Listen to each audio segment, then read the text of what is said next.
I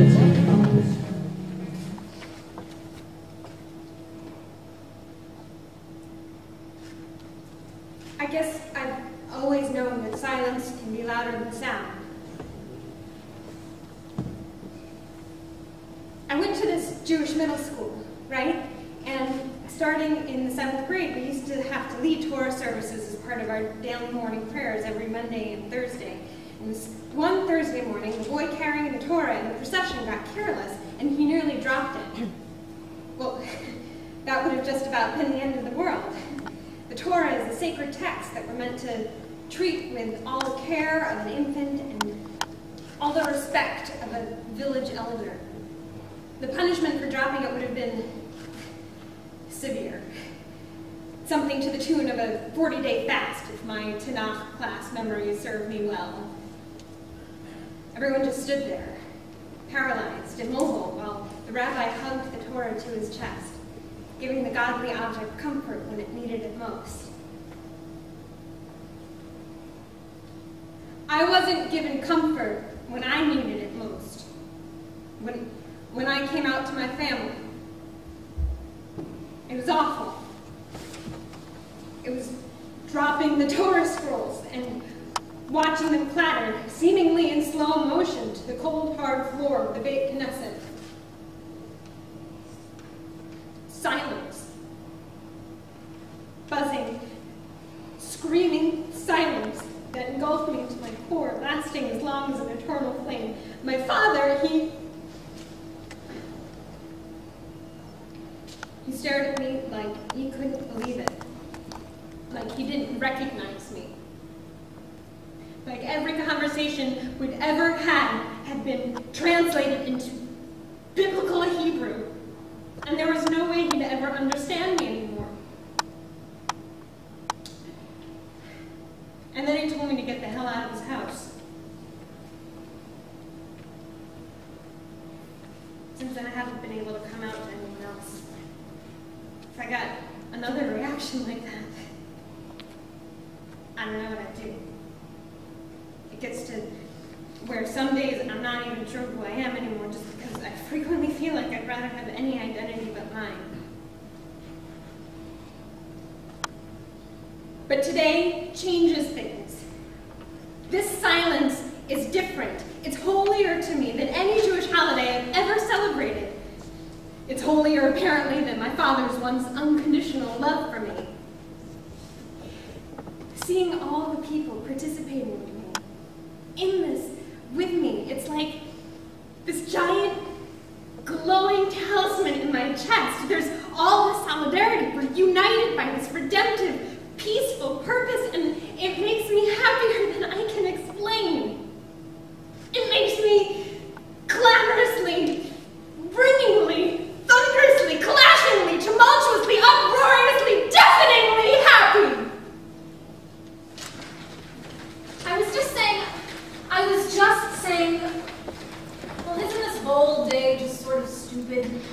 What do you mean? Yes, please do explain how you came up to that fascinating conclusion. No, I'm serious. I really do think it's stupid. Really? Is that what you think? Or do you think it's gay? Because the way you use the two words interchangeably, they might as well mean the same thing.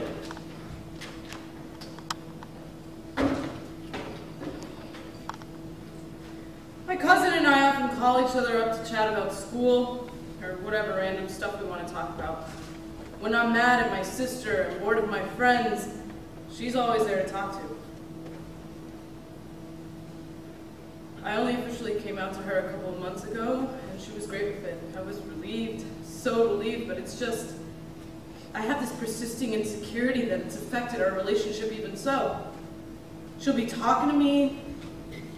So I wrote all this crap about how the Gettysburg Address makes me appreciate all the freedoms I have in my own life, which I know is so gay. I mean, lame. After she makes her perennial faux pas, she usually makes some excuse to get off the phone. She hangs up, and I'm left wondering when I'm going to live this down. She knows that I find what she said offensive, and she probably just got off the phone because she knows she feels guilty about it. But the days are lengthening between our phone conversations, and I'm always the one that has to dial.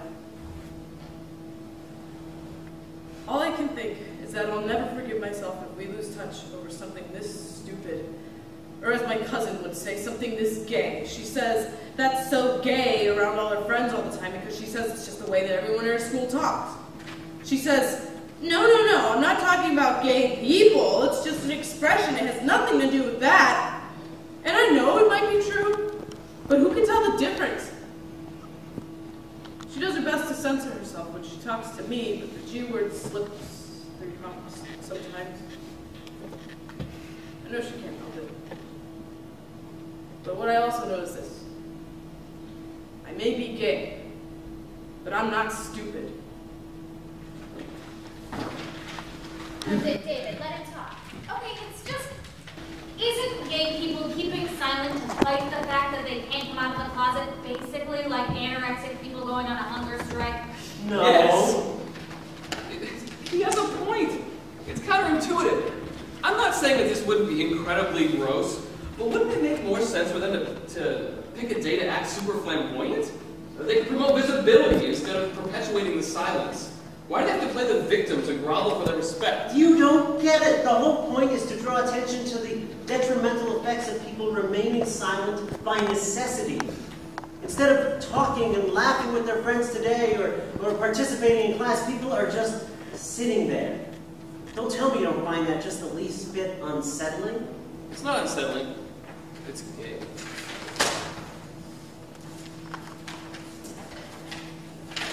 Yeah, maybe.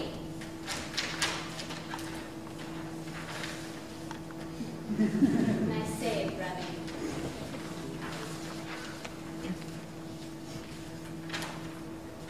Either way, I guess they know that their mothers taught them. If you don't have anything nice to say, don't say anything at all. Yeah, I guess we can't get all our tongues because they sure are quiet as mice. Really? Really, you two? You've resorted to platitudinizing because your repertoire of insults is just that skimpy? Well, I'm not afraid to sing to your level. Silence is golden. Ever hear that one? Or maybe actions speak louder than words? This is retarded, David. I wouldn't mind if all this was about a moment of silence. Normally when we take time to remember or acknowledge some sad happening, the silence lasts about a minute or two. Why did the geese get a whole day? What makes them special? Nothing makes them special. Prejudice is prejudice, is prejudice. In the Holocaust, they identified the gay people in the concentration camps by sewing a pink triangle onto their clothing. I would have worn a yellow star and a pink triangle. I wonder what I would have been hated for more, but then again, it doesn't matter. Prejudice is prejudice is prejudice. 2 years ago in English class, we read Elie Wiesel's memoir, Night, about his experience as a Holocaust survivor.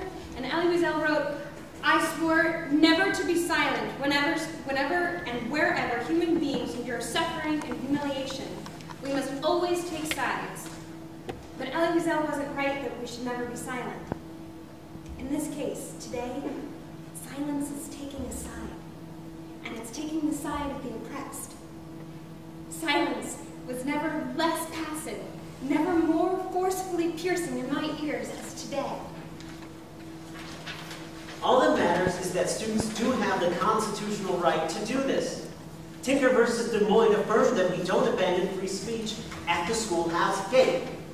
And if you want another example, go ask your history teacher about Morse versus Frederick. Plus, there's the Fifth Amendment. Beat that. You know perfectly well that the right to remain silent isn't about DOS. It's about keeping your mouth shut when you get arrested. But you know what? Maybe you're right. Some of what you homosexuals do in bed might as well be criminal. Okay, first of all, I'm not gay. Second of all, I think you're the criminal. Yeah, it's pretty obvious that the only reason an ignorant bigot like you knows about the Fifth Amendment right is because he got caught so many times smoking weed with his friends. No, that's enough. Everyone needs to calm down. Everyone breathe, calm down. Now, look at how riled up we just got. This is why we have such deep admiration for all forms of nonviolent protest. People want to hit each other and they want to hurt each other, but they don't. Do you think that it was easy for Martin Luther King Jr. to see his house bombed by the KKK and then go out and tell an angry mob not to fight back? That he who lives by the sword will perish by the sword? He resisted.